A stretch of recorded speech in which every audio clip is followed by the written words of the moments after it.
15, versículo 11. Vamos ler? Ele disse: um certo homem tinha 2 filhos. Quantos filhos? 2. O mais moço deles disse ao pai: pai, dá-me a parte dos bens que me pertencem. E ele repartiu por eles a fazenda. E poucos dias depois, o filho mais novo, juntando tudo, partiu para uma terra longínqua, e ali desperdiçou os seus bens, vivendo dissolutamente. E havendo ele gastado tudo, houve naquela terra uma grande fome, e começou a padecer necessidade. E chegou-se a um dos cidadãos daquela terra, o qual mandou para seus campos apacentar porcos, e desejava encher o seu estômago com as bolotas que os porcos comiam, e ninguém lhe dava nada. Tornando em si, disse: quantos empregados de meu pai têm abundância de pão, e eu aqui pereço de fome? Levantar-me-ei e irei ter com meu pai, e dir-lhe-ei: pai, pequei contra o céu e perante a ti, já não sou digno de ser chamado teu filho, faze-me como um dos teus empregados. E levantando-se foi para seu pai, e quando ainda estava longe, viu-o seu pai, e se moveu de íntima compaixão, e correndo lançou-se-lhe ao pescoço e o beijou. E o filho disse: pai, peguei contra o céu e perante a ti, e já não sou digno de ser chamado teu filho. Mas o pai disse aos seus servos: trazei depressa a melhor roupa e vestido, e ponde-lhe um anel na mão e sandália nos pés, e trazei o bezerro cevado e matai-o, e comamos e alegremo-nos, porque este meu filho estava morto e reviveu, tinha se perdido e foi achado, e começaram a alegrar-se. Por isso vamos fazer. A história que nós fizemos menção trata-se de uma parábola muito conhecida. Alguém entre nós aqui que nunca ouviu a parábola do filho pródigo? Creio que todos, em algum momento da sua vida, já ouviram através de uma pregação, através de um louvor, através de uma aula de escola bíblica. É uma história que todo mundo conhece, e que faz o desfecho de 3 parábolas que Jesus conta. Jesus ele reúne o povo e diz: vou contar uma parábola. Quantas parábolas? Então eu entendo que não necessariamente são 3 parábolas, são uma parábola com 3 partes. A primeira parte ele começa a contar sobre a ovelha que se perde. Na verdade, trata-se de uma pergunta: qual de vós, tendo 100 ovelhas e deixando uma se perder no deserto, não deixa as 99 no aprisco e vai atrás daquela que se perdeu, e encontrando, se alegra, coloca ela nos ombros e faz uma festa junto com seus amigos, comemorando pela volta da ovelha perdida? Em seguida ele faz outra pergunta: qual mulher, tendo 10 dracmas, perdendo uma dentro da sua casa, ela não varre a casa, não arruma a casa, procurando a moeda, e encontrando a moeda, se reúne com as amigas e comemora porque achou a dracma perdida? Só que na hora de falar sobre o filho pródigo, parece que a tonalidade da conversa torna-se mais profunda, porque aqui já não se trata de uma pergunta. Aqui ele já diz: ele disse, vou contar uma história. Havia um pai que tinha 2 filhos, e começa a falar sobre o filho pródigo. Então entendo eu que possivelmente essa história pode ter acontecido. Nosso Senhor Jesus, ele é conhecedor de tudo. Mas tendo acontecido ou não, ela nos traz lições muito importantes. Quando ele fala da ovelha perdida, sabemos que ele está enfatizando algo ou alguém que se perde fora de casa. A ovelha se perdeu no deserto. Quando ele está falando da dracma perdida, ele está enfatizando algo que se perde dentro de casa. E agora, na parábola do filho pródigo, ele vai falar sobre alguém que se perde fora de casa e alguém que está perdido dentro de casa. Porque o filho mais moço, ele chega para o seu pai e ignora toda a tradição, ignora todo o costume e fala: pai, dá-me a parte da herança. O pai estava vivo, o pai não tinha morrido, mas ele quer receber a herança ainda com seu pai em vida. O pai, ele dá a parte a qual aquele filho mais moço pede, mas o pai, ele é muito sensato. Ele não entrega somente a parte do filho mais novo, mas também reparte a do filho mais velho. E repartiu-lhes. Depois você observa no texto a herança. Alguém está com a herança dentro de casa, e alguém pega a sua herança e vai para fora de casa. E agora começa a gastar absurdamente com festa, com falsos amigos, com mulheres, até que o seu dinheiro acaba. E a primeira coisa que acontece quando o dinheiro acaba é que os amigos também acabam.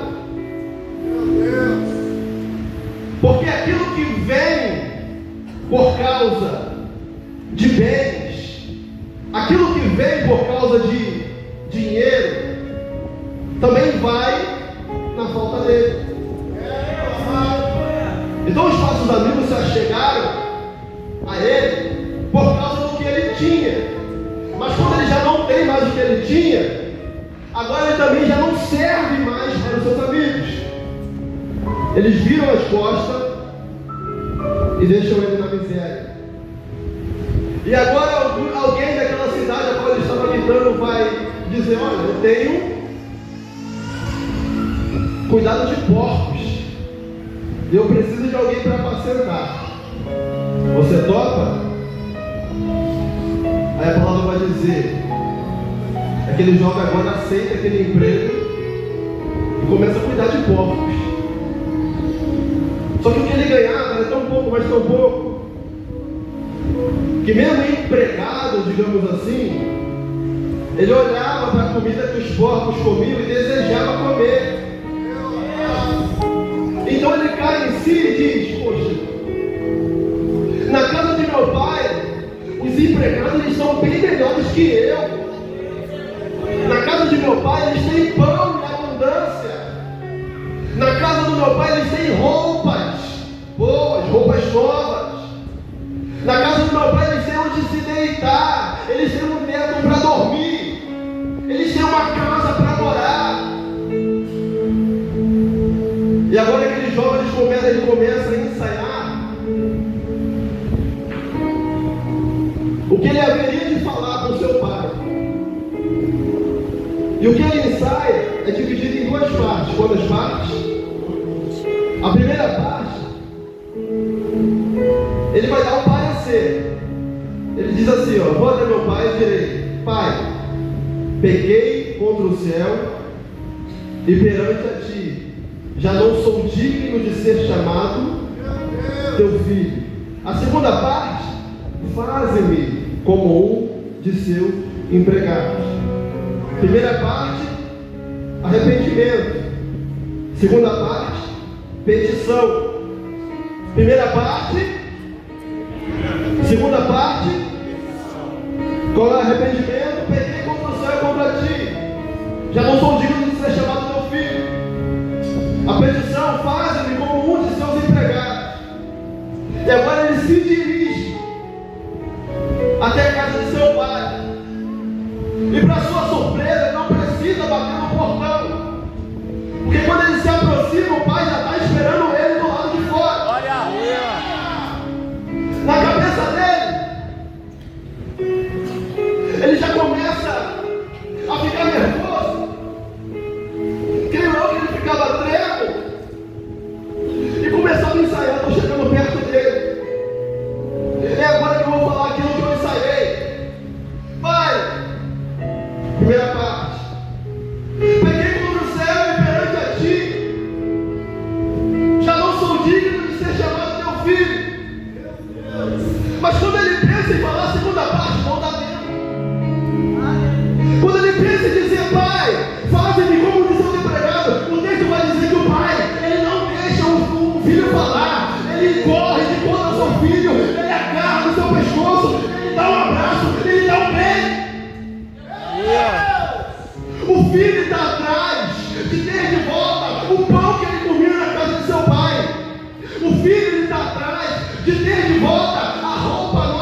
tenho um abraço para você.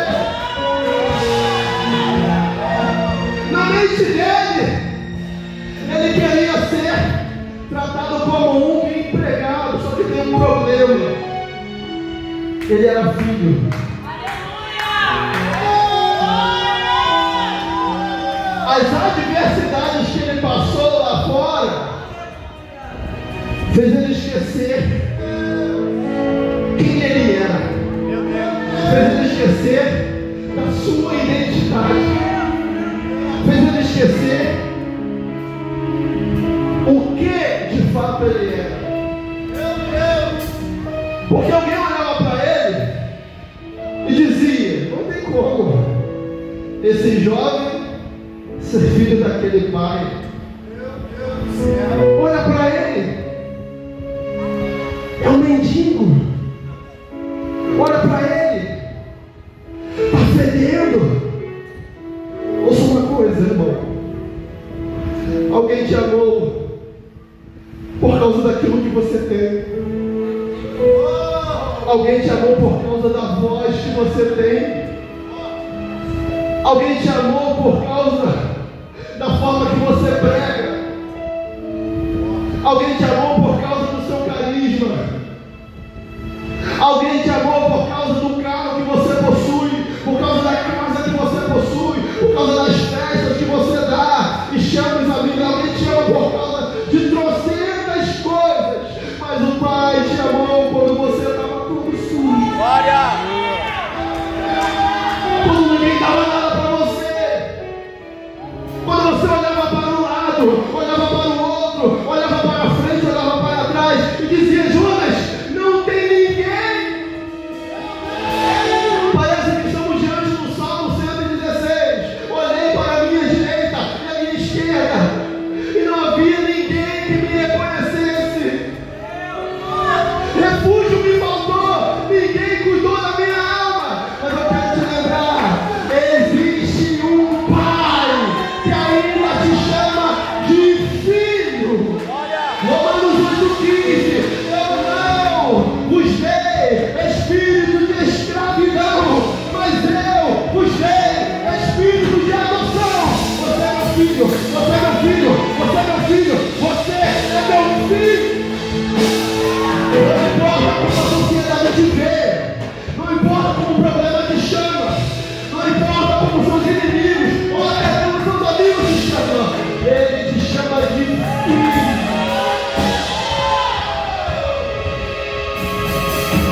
Eu tenho um abraço para você. Na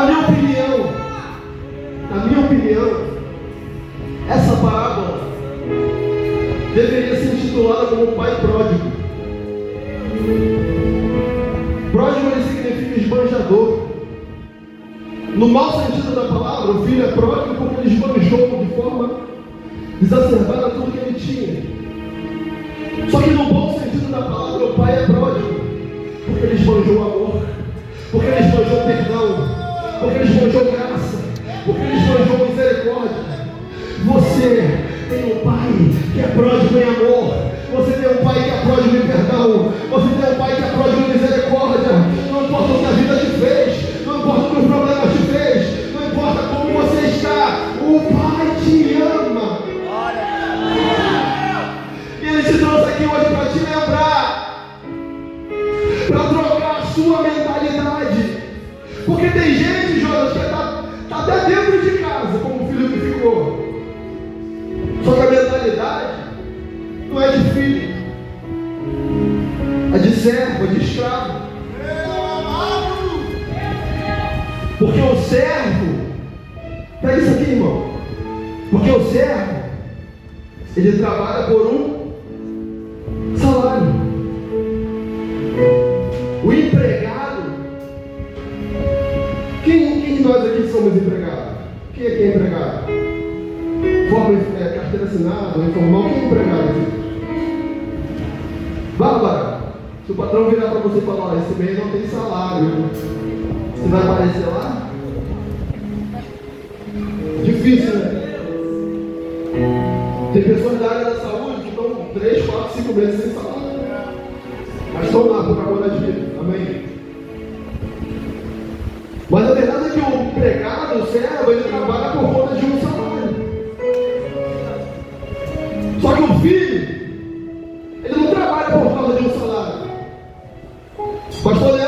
filho. Você já fez obra na tua casa. Quando chegou aquele caminhão de barro, você falou: quero, prepara a pá, prepara a enxada, prepara o carrinho de mão. O que ela creu, eu que não ficou feliz na vida. Tipo, vou trabalhar. Pode ser que eu esteja errado, mas ele sabia que ia trabalhar, mas não receberia salário. Quem nunca passou por isso aqui? Na casa do meu pai, quando chegava carrinho de pedra, caminhão de pedra, de areia, eu e meu irmão já sabia que a gente ia ter que suar, trabalhar de graça. Mas na verdade não era de graça, porque o filho não trabalha de graça. O filho trabalha por amor. O filho ele trabalha por gratidão. O filho não trabalha por causa de um salário. E consequentemente quem é filho pode até não ter salário, mas tem herança. Sabe qual é o problema? É que muitos hoje perderam a noção de receber herança e querer receber salários. Eu só prego se tiver cachê. Eu só canto se tiver cachê. Eu só faço campanha se tiver envelope. Irmão, você não é servo, você não é empregado. Filho, faça por amor, pregue por amor, cante por amor. Você pode até não receber salário, mas naquele grande dia ele vai dizer: filho, bem-vindo do meu pai. Por herança, você vem por herança. O que eu mostrei preparado desde a fundação do mundo.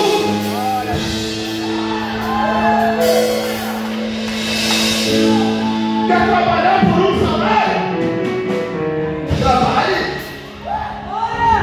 Olha aquele grande dia, Mateus capítulo 7, versículo 22 e 23. Muitos me dirão: Senhor, em teu nome curei, em teu nome preguei, em teu nome expulsei demônios. Cadê minha parte? Cadê minha parte? Ele vai dizer: sabe o que, Miguel? Você trabalhou por um salário, eu já te paguei, eu já te paguei. Agora sai de perto de mim, porque eu nunca te conheci.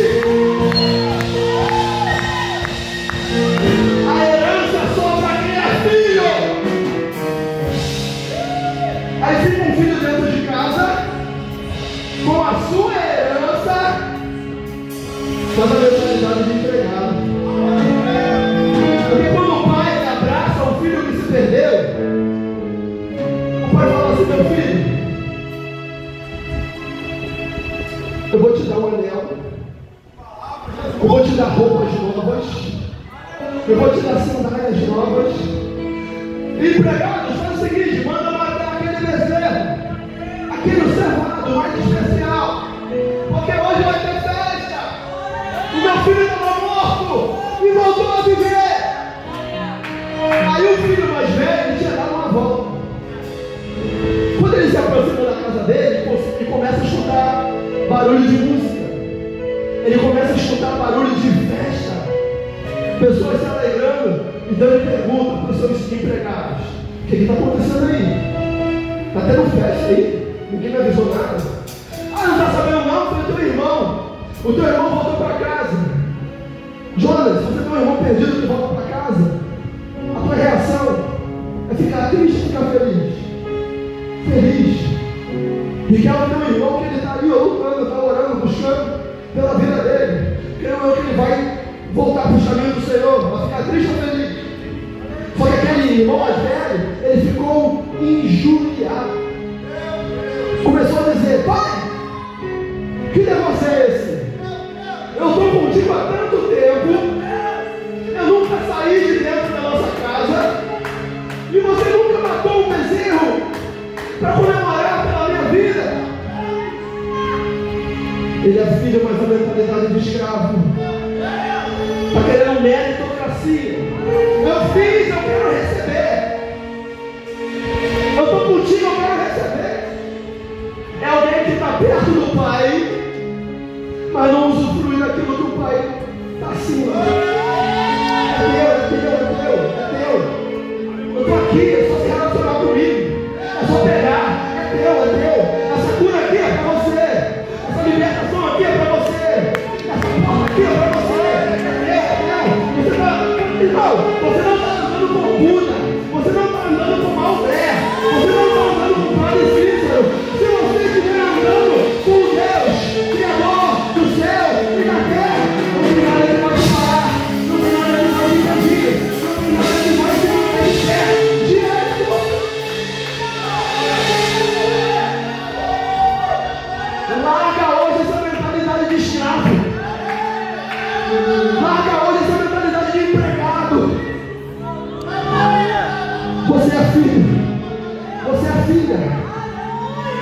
filho. Ah, mas eu andei muito longe.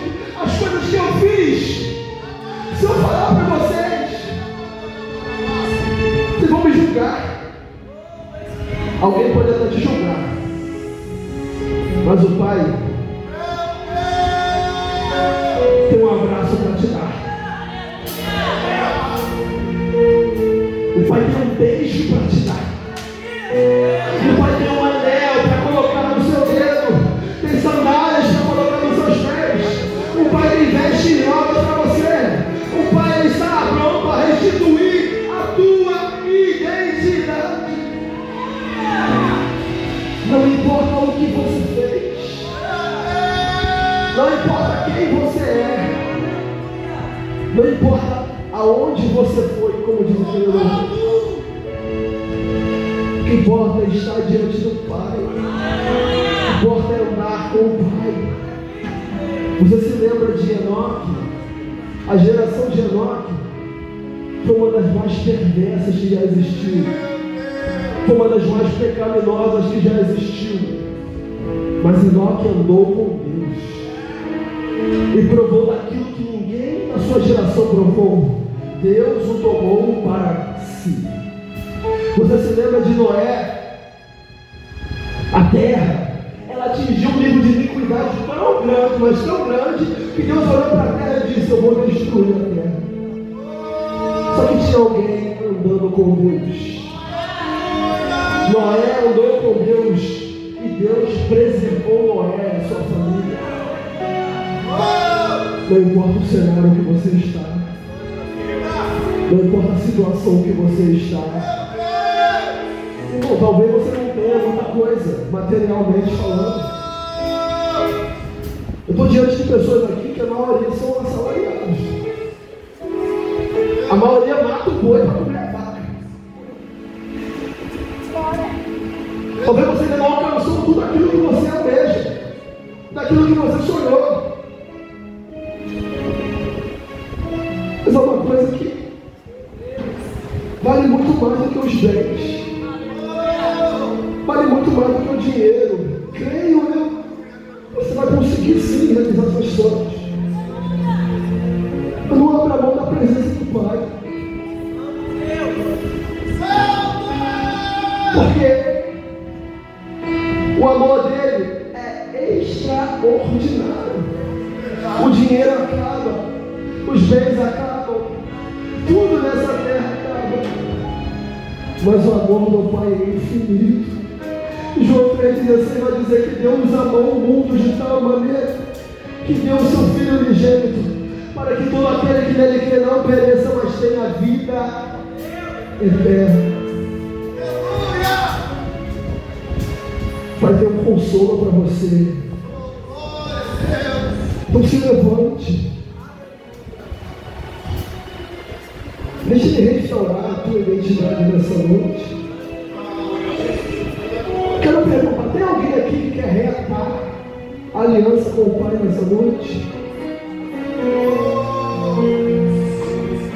Tem alguém aqui que quer reatar a aliança com o Pai nessa noite? Ah, mas eu nunca saí da igreja, mas quem sabe não está com uma dracma, está perdido dentro de casa.